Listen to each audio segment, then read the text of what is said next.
Bismillahirrahmanirrahim and Assalamu alaikum. My name is Dr. Somia Iqtadar and I am Associate Professor of Medicine at King Edward Medical University. I am also the Secretary General for Pakistan Society of Internal Medicine.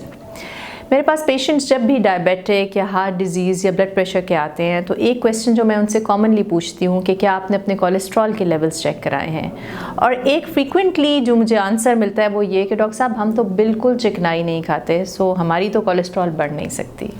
सो ये conception कि जो लोग बहुत मुरगन ग़िज़ाएँ खाते हैं या बहुत fatty food है कि इनटेक है जिनकी सिर्फ उन्हीं का कोलेस्ट्रॉल बढ़ता है, ये गलत तासुर है। मरहम यूट्यूब चैनल को सब्सक्राइब करें और बेल के आइकन पर क्लिक करें। हाइपर कोलेस्ट्रोलीमिया या डिसलिपिडीमिया या जिसे आम फहम ज़बान में हम खून में चिकनाई की मिकदार का ज़्यादा होना या कोलेस्ट्रॉल का मसला कहते हैं, एक बहुत ही कॉमन कंडीशन है जिसके साथ पेशेंट्स प्रेजेंट करते हैं। और ये तब तक डायग्नोज नहीं होती जब तक आप खून में चिकनाई की मिकदार का टेस्ट नहीं कराते, क्योंकि इन लोगों को ब्लड प्रेशर की तरह, जैसे मैं कहती हूँ, वो साइलेंट किलर है। कोलेस्ट्रॉल के मसले में भी कोई अलामात नहीं होती हैं और अलामात उसी वक्त ज़ाहिर होती हैं जब पेशेंट्स कॉम्प्लिकेशंस के साथ प्रेजेंट करते हैं। खून में चिकनाई की मिकदार ज़्यादा होने की वजह से ये कोलेस्ट्रॉल आपकी खून की शरियानों के अंदर जमने लग जाती है, जिससे खून की सप्लाई मुतासर होती है। या आपके दिल की खून की नालियों को मुतासर कर सकती है, जिससे दिल के अटैक होने का खदशा है। आपके दिमाग के खून की नालियों को मुतासर कर सकती है, जिससे फालिज या स्ट्रोक होने का प्रॉब्लम हो सकता है। आपके जिस्म में जितनी भी जगह खून की सप्लाई है, जैसे आपके पैरों में, टांगों में, लिम्स के अंदर, इंटेस्टाइन्स के अंदर, जहाँ जहाँ कोलेस्ट्रॉल के प्लाक्स जमा होने शुरू हो जाते हैं, खून की सप्लाई कम हो जाती है और ऑर्गन डिसफंक्शन डेवलप हो जाता है।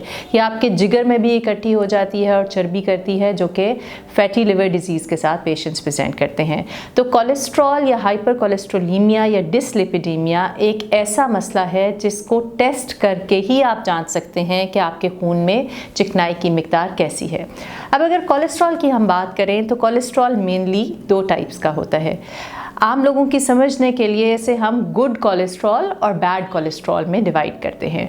गुड कोलेस्ट्रॉल, जिसे हम अपनी साइंटिफिक लैंग्वेज में HDL या हाई डेंसिटी लिपोप्रोटीन कोलेस्ट्रॉल कहते हैं, ये जितना ज़्यादा होगा आपके जिस्म में उतना आपके लिए फ़ायदेमंद है। हाई डेंसिटी लिपोप्रोटीन्स या HDL कोलेस्ट्रॉल आपकी लाइफस्टाइल से जिस्म में बनता है। आप जितना एक्टिव होंगे, एक्सरसाइज करेंगे, वॉक करेंगे, आपकी गुड कोलेस्ट्रॉल की मिकदार उतनी आपके जिस्म में बढ़ेगी। इसके बरक्स दूसरी टाइप ऑफ कोलेस्ट्रॉल, जिसे हम बैड कोलेस्ट्रॉल कहते हैं, जिसमें LDL और VLDL शामिल है, ये आप दवाइयों से भी कंट्रोल कर सकते हैं और इसके लिए आपको खुराक में एहतियात, लाइफस्टाइल और उसके बाद अद्वियात, ये हैं जो प्रिस्क्राइब की जाती हैं।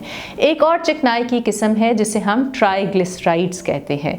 ये भी बहुत इंपॉर्टेंट है, स्पेशली डायबिटिक पेशेंट्स में ये बहुत ज़्यादा देखे जाते हैं और दिल के अमराज का भी बहुत सारा सबब ये हाई ट्राइग्लिसराइड्स लेवल होते हैं। सो इनको भी कंट्रोल करना ज़रूरी है और इसके लिए भी अद्वियात डॉक्टर आपको प्रिस्क्राइब कर सकते हैं। तो जब भी आप कोलेस्ट्रॉल की बात करें तो मैं हमेशा हर बीमारी में बताती हूँ कि आप बीमारी को मैनेज करने के 3 डिफरेंट पिलर्स होते हैं और तीनों बहुत इंपॉर्टेंट है। पहला पिलर ये है कि डाइट्स में एहतियात कीजिए। सो बहुत ज़्यादा फैटी फूड, तली हुई चीज़ें, मुरगन चीज़ें जिनमें चर्बी बहुत ज़्यादा होती है, उनका इस्तेमाल कम करें। इसमें शामिल है आपके जितने भी ऑयल, घी से बनी हुई अशिया हैं, मिठाइयाँ हैं, इसके अलावा बड़ा गोश्त है, दूध के ऊपर की बालाई है, डेयरी प्रोडक्ट्स हैं, ये सब वो हैं जो हाई इन फैट कंटेंट है, इनको अवॉइड कीजिए। दूसरी चीज़ है एक एक्टिव लाइफस्टाइल। एक्टिव लाइफस्टाइल से मुराद ये है कि आप डेली एक्सरसाइज में अपने आप को इंडल्ज कीजिए। 25 से 30 मिनट्स ब्रिस्क वॉक कर लें, ट्रेडमिल कर लें, जिम कर लें, स्विमिंग कर लें, किसी स्पोर्ट्स एक्टिविटी में अपने आप को इन्वॉल्व करें ताकि आप कैलोरीज और एक्सेसिव फैट को बर्न कर सकें। और तीसरी इंपॉर्टेंट चीज़ होती है मेडिकेशन।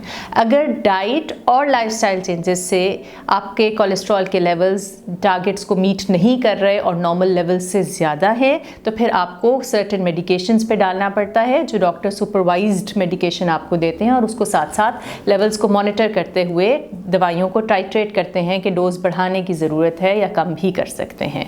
सो ये 3 इंपॉर्टेंट पिलर्स हैं।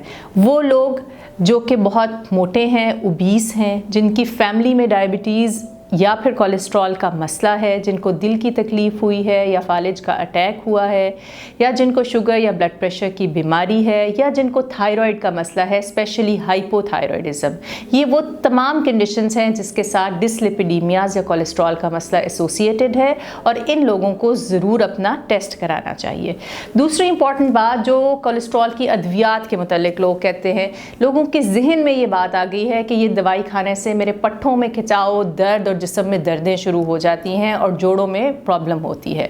सो तमाम लोगों को, हाँ, हर दवाई के साइड इफ़ेक्ट्स होते हैं, लेकिन तमाम लोगों में ये साइड इफ़ेक्ट्स नहीं देखे जाते। बहुत मामूली मिकदार में रिपोर्टेड हैं ये साइड इफ़ेक्ट्स, और जनरल ये जो तासुर है ये गलत है कि कोलेस्ट्रॉल की दवाइयाँ, कोलेस्ट्रॉल को कम करने वाली अद्वियात के बहुत साइड इफ़ेक्ट्स हैं। सो अगर आपको कोलेस्ट्रॉल का मसला है तो प्लीज़ अपने डॉक्टर से मशवरा कीजिए, और इन कंट्रोल करके इन लेवल्स को आप अपना रिस्क जो है वो दिल की तकालीफ का, फालिज का और जिस्म के खून की नालियों की तंगी का बहुत हद तक कम कर सकते हैं।